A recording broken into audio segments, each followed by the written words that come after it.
Welcome to Dead Man Talking. Tonight's story has been sent in by SOB Stories, member number 3. As ever, please do let us know what you thought down below in the comments box. Please do like and share. It really does help build the channel and our community further. And why not hashtag TeamFEAR and DMT's Cryptid crew. And so, with that aside, let's get into tonight's story.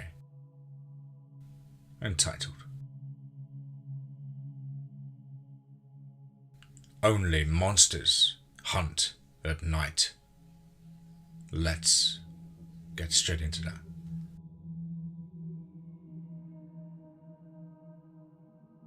The moment I returned from work and stepped into the kitchen and saw the wall completely shattered, I knew the children's stories were true. Parents would tell their children of the beast in the woods. And being a small town, we were surrounded by them. The beast would hunt those who strayed too far from the path. If you were to find yourself near the woods, you'd best listen for the howling. If you heard any howls, you best head home, for the howls could be the beast stalking its newest prey. I had assumed that it was simply a tale to ward children off from exploring at night, and to explain the slightly higher disappearance rate in this town. The demolished wall stood as a testament to their veracity, for I too had heard the howls last night. I looked around the room, tired as I was from a long day of work. The table and chairs had been completely splintered to tiny fragments, silverware and tools scattered across the floors and walls, wet blood staining the wooden floor. For a moment, I had considered contacting the sheriff. This idea was quickly discarded, ignoring the fact that the sheriff in this small rural town was next to useless. What could they even do? Fix my wall? No, they would not help someone like me.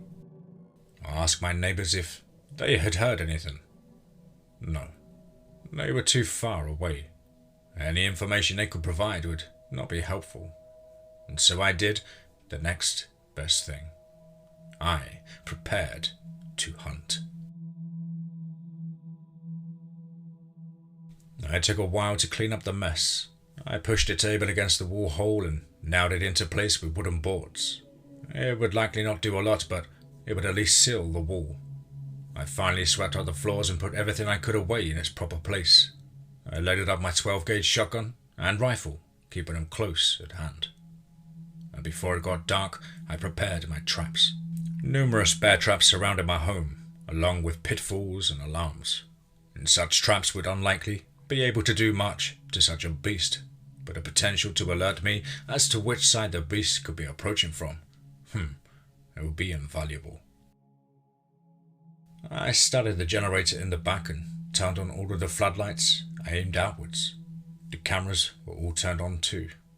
And satisfied that there was little more that I could do tonight, I set my alarm and prepared to watch the monitors and turned on the news. The news covered little more than the basics. Local mayor declaring he would run for office again, and tomorrow would be bright and sunny. No one had found the missing person. Young hooligans vandalized the wall of the local stores. There was no reporting of break-ins. It would appear that no one else had experienced my problems. I do not know when I fell asleep, but I awoke to my alarm. A cursory examination of the monitors did not show any noticeable changes outside. Taking the shotgun, I quickly but carefully examined all of the traps, and none of them had been tripped. I sighed in exasperation. I suppose it was to be expected that such a beast would not fall for such mundane tricks. But it was getting late in the morning, and I still had work today. Whatever else may be happening, bills must be paid. I had to work later than I wanted. I was surprised to see that upon returning home, quite a few of my traps had been triggered, and several pitfalls had been revealed, although left empty. Lights and cameras had been smashed. I excitedly ran to examine the monitors and recording supplies. only to find they too had been smashed. Someone had entered my home and destroyed my equipment. And there was one positive thing to have occurred while I was at work for the day. A bear trap was triggered. And while whatever it was did get away, it left a distinct blood trail to follow. I turned on the news again and began gathering my supplies to hunt. The news was once again mundane. Politics, a storm coming in, a missing person who had vanished from his car while out shopping, an injured male dropped off at the hospital, young hooligans drinking underage at a bar. While this played, I grabbed my rain gear, first aid supplies, snacks, firearms and ammo, and my maps. I decided to also take a canteen of wolf blood. I found it useful to distract or deter animals. I also took my lighter, torch and 2 canteens of gasoline. I then decided to reset as many traps as well, in case there were additional unwanted visitors while I was out.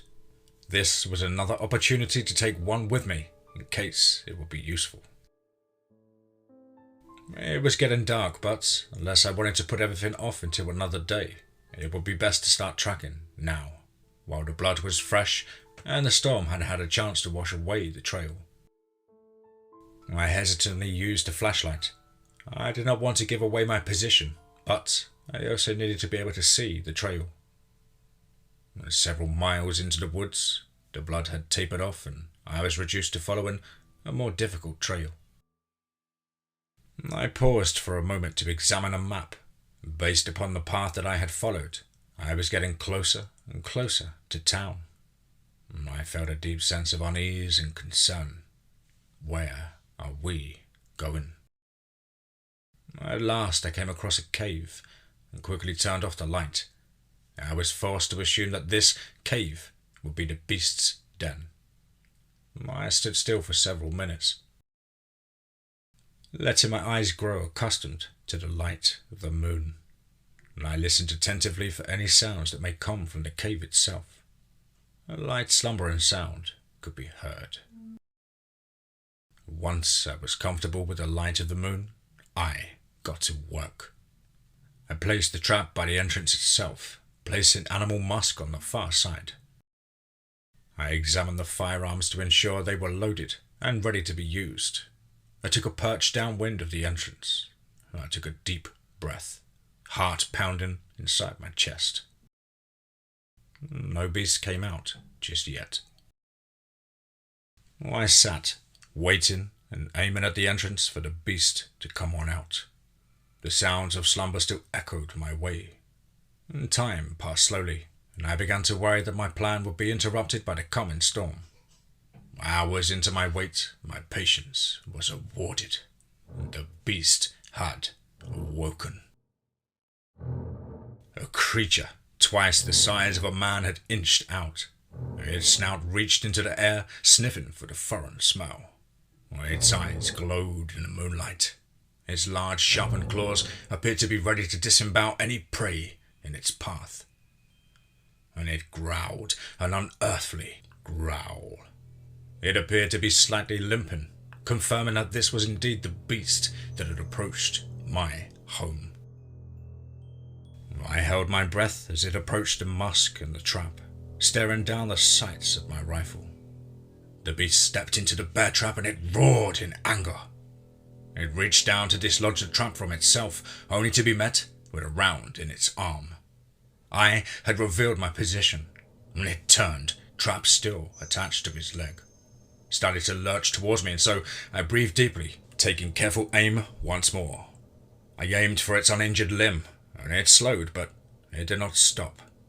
I continued to take deep breaths as the beast closed the distance, and I continued to aim at its limbs, hoping to slow it down little by little. I was rewarded for my aim and patience. It stumbled, unable to hobble along on injured limbs. I swapped to the more powerful shotgun and continued to shoot its limbs. Every shot slowed it down until it merely whimpered in agony. I approached carefully, decided to take one last shot at each limb with the shotgun as I approached, closer and closer. just to ensure it would make no surprise movements. I was pleased with the results. Its once aggressive eyes, they showed fear. I took out the oil and threw it onto the beast. Its look of horror confirmed that it knew what was coming. At last, I threw the torch onto it. It howled in agony. There will be no trophy from tonight's hunt.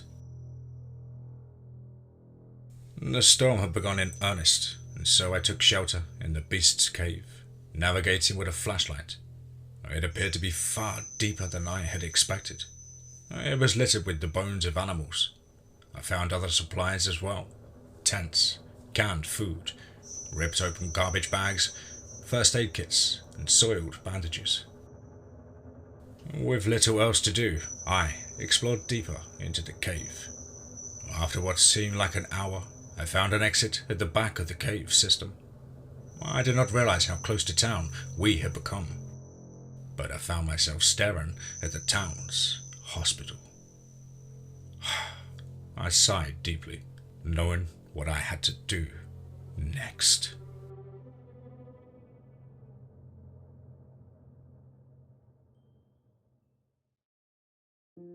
Wow. Awesome short but chilling story there, and I feel there's much more to come from that. Excellent story by the SOB Stories member number 3. Of course, guys and girls, please do let us know what you thought down below in the comments box. Please do like and share. It really does help build the channel and our community further. And why not hashtag TeamFEAR and DMT's Cryptid crew. If you're an aspiring writer or just fancy having a crack at things, why not get in touch with myself at the usual email as on screen, which is dmt_fear@gmail.com. I look forward to hearing from you. I hope you're all well and happy, guys, family and friends alike, and are trying to keep fit and focused during these testing times. But above all, remember, be safe, not sorry.